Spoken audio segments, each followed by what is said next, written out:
नमस्कार। Correct news CG की ओर से आज हम नगर की कुछ सम्भ्रांत और नगर की जो नागरिक महिलाएं हैं इनसे चर्चा करेंगे कि नागरिक कर्तव्य क्या रहना चाहिए। क्या हर बात के लिए हमको सरकार की ओर मुंह ताकना चाहिए या हमको अपने कर्तव्यों का भी पालन करना चाहिए। तो मैं आज मुखातिब हूँ श्रीमती प्रियंका गोलछा से, जो एक आर्किटेक्ट हैं और अपने अपना मुकाम इन्होंने खुद हासिल किया है। बहुत अभाव के बाद भी इन्होंने अपने व्यक्तित्व को निखरने में कोई भी अवसर नहीं छोड़ा है। एक अच्छे घर की बेटी हैं और एक अच्छे घर की बहू है। तो प्रियंका, मैं आपको ये जानना चाहता हूँ आपसे, अपने दर्शकों के लिए, कि हर चीज़ के लिए हम सरकार की या स्थानीय स्वशासन सरकार, चाहे ग्राम पंचायत हो, चाहे नगर पंचायत हो, चाहे नगर निगम हो या चाहे राज्य शासन हो, केंद्र शासन हो, इसका हम क्यों ताके।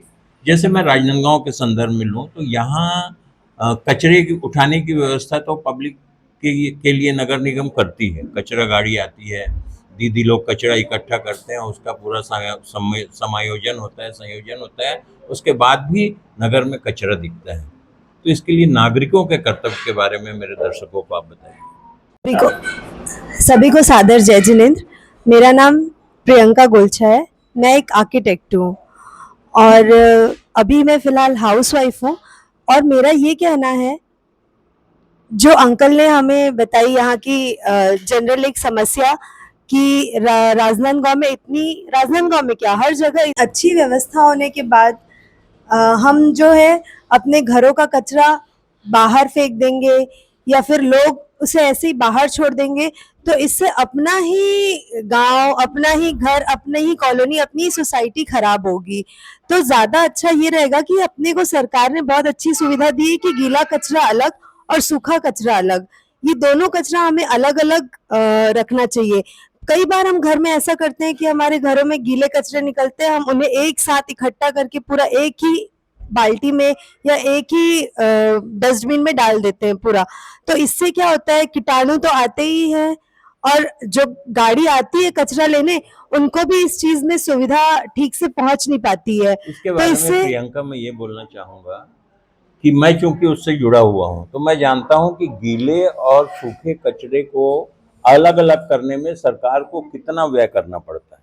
यदि एक हर घर का एक नागरिक, हर व्यक्ति ये चाहे कि मैं गीला कचरा और सूखा कचरा अलग अलग कर दूं, तो सरकार का कितना रेवेन्यू बचेगा, कितना राजस्व बचेगा। क्योंकि जब वो मणिकर्णिका सेंटर में जाता है तो उसको उसको अलग अलग करने में कितने लेबर की जरूरत पड़ती है। तो हम घर से ही करें तो उसमें सरकार का राजस्व भी बढ़ेगा और सरकार के पैसों की बचत भी होगी। हाँ, एक चीज ये बोलना चाहेंगे कि सरकार तो ठीक है, इससे अपने खुद को भी सुविधा है ना, कि अगर हम गीला और सूखा कचरा अलग रखें तो हम अगर 2 बकेट रख दें अलग अलग और उसमें एक में सूखा एक में गीला, तो ना हमको चीजों को अननेसेसरी का समेटना पड़ेगा बाद में। एक साथ ही ऐसा होगा ना कि वो सूखा कचरा अलग बाल्टी में जा रहा है, गीला कचरा अलग बाल्टी में प्रोसेस जा रहा करने है। में भी सुविधा हो जाती है जब वो आगे की सेंटर पे जाते प्रोसेसिंग में भी वो हैं। चीज इजी जाती है बहुत ज्यादा। तो इससे उनको भी सुविधा होगी और हमको भी सुविधा होगी, तो इसमें अच्छा, दोनों का एक प्रश्न फायदा और है। है मेरा। चलिए, ये तो कचरे की बात हो गई। तो हमको अपने कर्तव्यों का निर्वहन करना पड़ेगा, तभी हम सरकार के सहयोगी सही। के रूप में, यदि हम कोई डिमांड करेंगे तो हमको अपने कर्तव्यों का भी पालन करना पड़ेगा, जब अपना हक बनता है कि हम सरकार से कोई बातचीत कर सकें। ठीक है। एक और मैं बात बोलना चाहूँगा।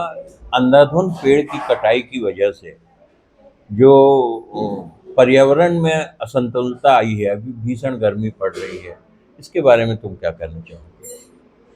ये तो सबने देखा होगा कि हम कभी भी बाहर निकलते हैं, अगर घूमने भी जा रहे हैं, तो हम एक छाया की अनुभूति महसूस करने की कोशिश करते हैं हर जगह। कोई एक शेड चाहिए हर किसी को। और हम ये देखते हैं ना फिर कि अरे यार, काश यहाँ एक पेड़ होता या काश यहाँ एक शेड होता, तो हम वहां पर जाके खड़े हो जाते हैं, जिससे हमको गर्मी नहीं लगती या धूप नहीं आती। तो ज्यादा अच्छा ये रहेगा कि पेड़ों की कटाई ठीक है, जहां होना चाहिए वहां नेसेसरी है, जहां नहीं होना चाहिए वहां मत रखिए, पर जहां होना चाहिए वहां तो बहुत नेसेसरी ही है। तो उसकी कटाई नहीं करके हवा वायु का जो प्रदूषण ना हो पेड़ों के रहने से, तो पेड़ों का रहना अत्यंत आवश्यक है, तो उसकी कटाई ना करे तो वायु में बहुत। प्रधानमंत्री जी ने जो एक पेड़ माँ के नाम अभियान जो चलाया है, हाँ, उसके बारे में आप क्या कहना चाहेंगे? और क्या आपने स्वयं अपने फैक्ट्री में पेड़ लगाया है? देखिए हमारा घर तो ऑलरेडी अभी एक गार्डन है वहाँ बहुत सारे पौधे हम लगा चुके हैं और रोज उसमें पानी डालना ये सारा काम होता है रोज डेली का। तो ऐसा है ना, उससे रात में अगर जैसे लाइट गोल हो रही है तो एक हवा की जो अनुभूति हमको होती है उससे वो बहुत अच्छा लगता है हमको। और अभी क्या गर्मी के दिनों में लाइट गोल आना जाना चलते रहता है, वो सब सारी प्रॉब्लम्स आती रहती है। तो गर्मी के दिनों के लिए पौधों का होना, पेड़ का होना अत्यंत आवश्यक है। और ये जो सरकार ने ये नियम भी लाया है कि एक पेड़ होना चाहिए, तो एक पेड़ माँ के नाम होना चाहिए। प्रधानमंत्री जी का जो आह्वान है वो बहुत अच्छा आह्वान है, यानी उससे अपना भी अच्छा हो रहा है ना, यानी हम किसी चीज को डेडिकेट कर रहे हैं माँ के नाम। तो ये चीज बहुत अच्छी है, ये सभी को अपने घरों में करना चाहिए। ये है कि यदि मैं अपने पूर्वजों के नाम से, अपने माता पिता के नाम से यदि कोई चीज को लगाऊंगा या कोई चीज को मैं उगाने की कोशिश करूंगा, किसी निर्माण कार्य की कोशिश करूंगा, तो मेरा एक उससे भावात्मक लगाव हो जाएगा। तो यदि माँ का नाम आया तो निश्चित तौर से उस पेड़ को पल्लवित पोषित करने के लिए हर व्यक्ति, उससे क्या है हम भी जागरूक रहेंगे कि नहीं हमने ये पेड़ लगाया है तो हमको उसमें पानी डालना है डेली, किसी के नाम से लगाया है हमने, तो उससे खुद का भी एक डेडिकेशन रहेगा उसमें। तो ये चीज काफी अच्छी है। अभी अभी जो वर्तमान स्थिति में भीषण गर्मी चल रही है, ऐसे समय में बहुत से घरों में पानी का अपव्यय भी देखा जा रहा है। कार से पानी धोना और अनावश्यक पानी को बहाना और नालियों में बहाना, इसके बारे में क्या संदेश आप देना चाहोगी? मेरे कैमरे की ओर देखते हुए बोले। देखिए पानी के लिए तो हम इतना अत्यंत आवश्यक है ना कि पानी के बिना जीवन नहीं है हमारा, जल बिना जीवन नहीं। तो जल ही जीवन है।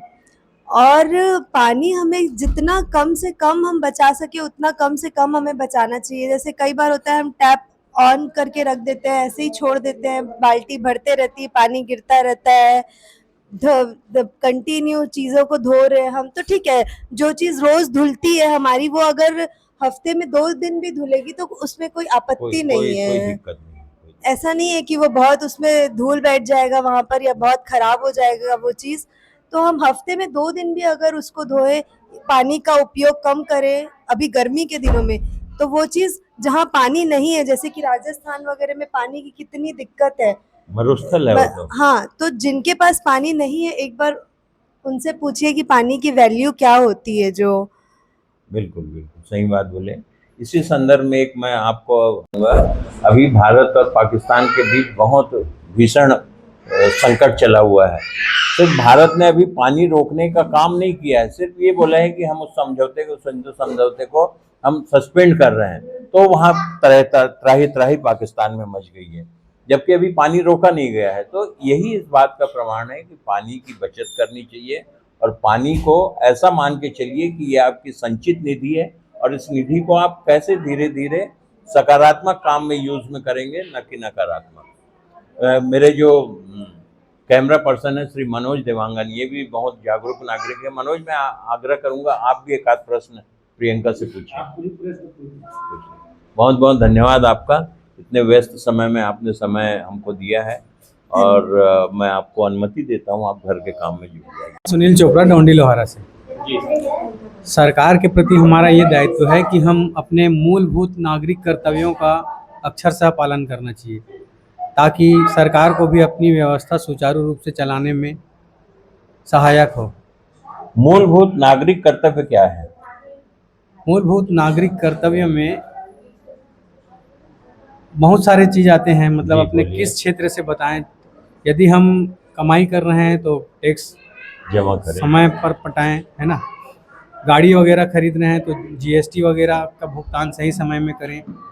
मताधिकार का प्रयोग कर रहे हैं, यदि हम 18 वर्ष के हो चुके हैं तो वयस्क मताधिकार का उपयोग सही समय में करें। इस प्रकार कई प्रकार की नागरिकों के मूलभूत कर्तव्य होते हैं। जय जिनेंद्र, मेरा नाम नेहा भंसाली है। जैसा कि बात हो रही है कचरे की, तो हम अपने घर पे ही देखते हैं कि हमारे घर पे ही ये नियम है कि जो गाय को देने के योग्य है उसको सब्जी का है, जैसे उसको हम पहले ही सेपरेट कर देते हैं, क्योंकि वो हमारे पापा की आदत है कि वो सबसे पहले उठ के गाय का जो है देने का उसको देते हैं और जो सूखा कचरा है उसको हम अलग रखते हैं, ताकि जब वो कचरे वाली आए या कोई भी और कचरा बाद में हो तो उसको हम एक साथ कैरी करके फिर बाद में दे सके। और गीला और सूखा कचरा अलग करने की तो आदत होनी ही चाहिए सबकी, ताकि जब कचरा यूनिट वहां पे जाता है तो उनकी भी जो मेहनत है वो थोड़ी कम हो, ताकि नगर निगम का भी रेवेन्यू अच्छे से हो पाए, उस चीज पे अच्छे से हम फोकस कर पाए। और जैसे कि हम घूमने भी कहीं जाते हैं, जैसे हम कार में जा रहे हैं, कोई पिकनिक स्पॉट टूरिस्ट जगह पे जा रहे हैं, तो वहां पे चिप्स कुरकुरे ये सब खाते तो हैं, पर क्या होता है कई बार हम देखते हैं कि अगर कोई नहीं दिखता है ना, तो हम भी कई बार ऐसा होता है कि रोड पे ही फेंक देते हैं। तो वो आदत हमें खुद में भी सुधार करना पड़ेगा कि अगर जब कोई हो या ना हो, इससे हमें फर्क नहीं पड़ना चाहिए। और कार पे भी हम एक सेपरेट छोटा सा डस्टबिन रख सकते हैं, ताकि जो भी कचरा हो हम उसमें डाल सके। अच्छा, सरकार को हमेशा कोसते हैं, अब सरकार के प्रति हमारा क्या कर्तव्य है कि हम करें जो सरकार को फायदा हो? हम जैसा कि मैंने वही बताया कि जैसे कचरा है, कचरा तो हम घर पे और जितने अपने आसपास है सब जगह ही देखते हैं, पर हम क्या होता है कि अगर वो हमारा घर है तो हम कर लेते हैं, पर अगर वो हमारी सराउंडिंग है तो हम उसको लेट गो कर लेते हैं कि नहीं रहने दो, वो दीदी आएगी तो उठा लेगी, या और कोई देखेगा, काम वाली आएगी तो उठा लेगी। पर अगर हम आसपास भी देख रहे हैं कचरा, तो हम ये कर सकते हैं कि जो हमारे आसपास भी कचरा है उसको भी हम खुद उठाएं, और जितना कचरा हम बाहर फैलाते हैं उसको भी हम एक जगह कैरी करके एक साथ कर दे, तो ताकि वो नगर निगम के लिए भी प्रॉफिट हो। मेरा नाम नेहा बंसाली, राजनांदगांव से। और क्या करती हो ये बताओ? मेरा प्रोफेशन टीचिंग है, मैं संस्कार सिटी इंटरनेशनल स्कूल में टीचर हूँ। मैदान फतेह हर हर